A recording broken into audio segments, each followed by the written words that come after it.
قال رب إني دعوت قومي ليلا ونهارا. The saint, or he's a peer or whatever you call him, the man doesn't even pray Fajr. So they plucked up enough courage to ask him. He said, you don't understand. His soul is taken by the angels at Fajr time to the Haram in Mecca. He prays Fajr there and then he's brought back. This is Tassawuf and this is Sufiyyah. You know, for everything there is a answer that they have that leads them more and more into misguidance. And of course, those who follow the paths of Sufiyyah, you find them story after story, and wallahi, some of the stories are despicable. You know, some of them are, in fact, you couldn't repeat them because of the level of their, you know, the things that they discuss and the intimate nature of what they do with animals and with children and so on. Sometimes the people have a confusion and they think that Sufism is something that is obscure and you don't really see it around.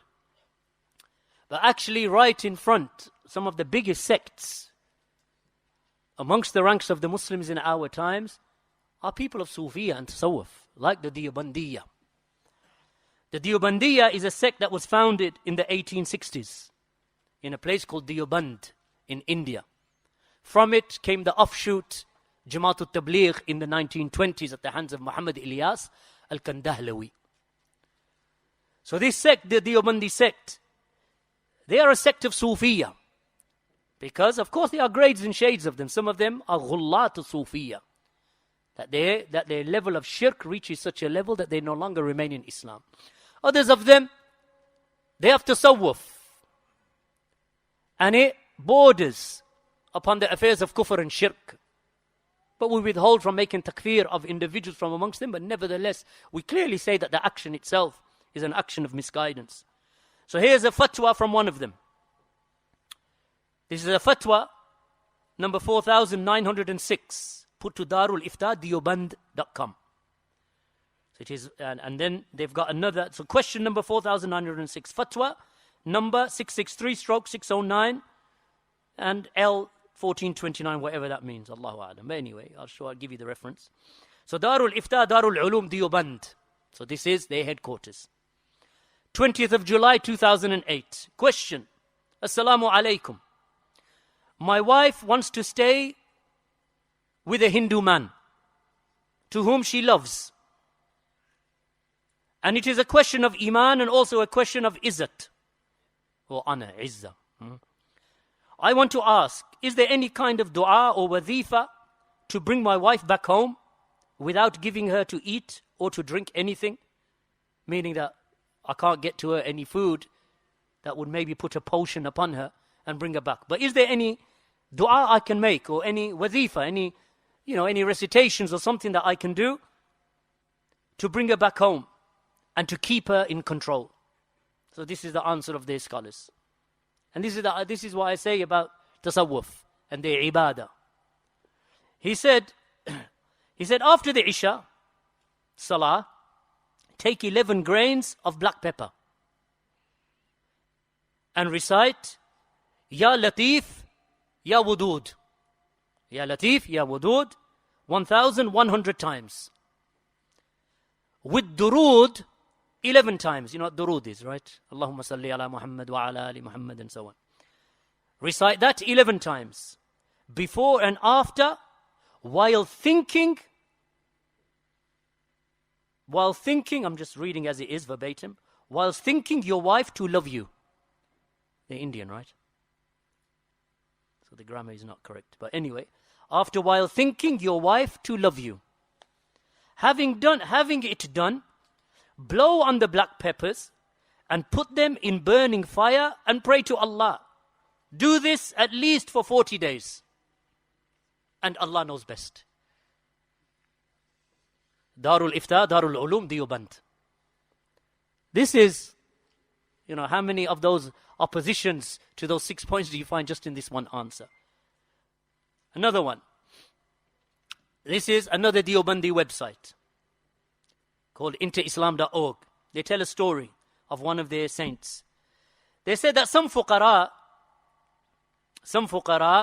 meaning some of the pious people in poverty. So these are people that roam around India in poverty, but they regard them to be pious.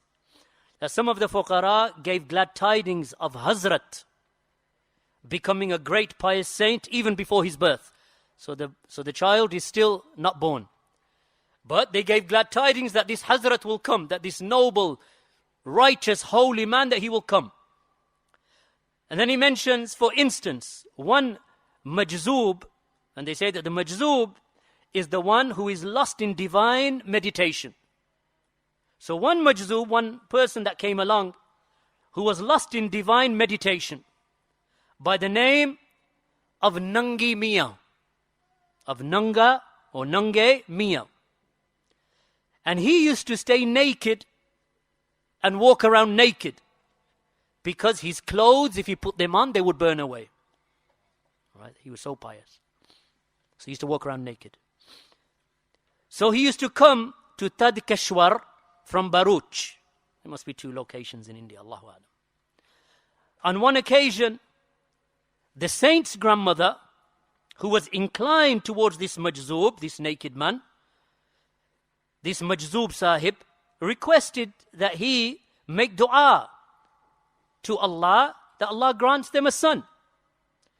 So the majzoob sahib commented, "What will you do with a son?" Then he pointed towards the saint's mother, who was still in her childhood. So, the saint's mother, who's still a young girl, so the child is not born, so there's no pregnancy going on.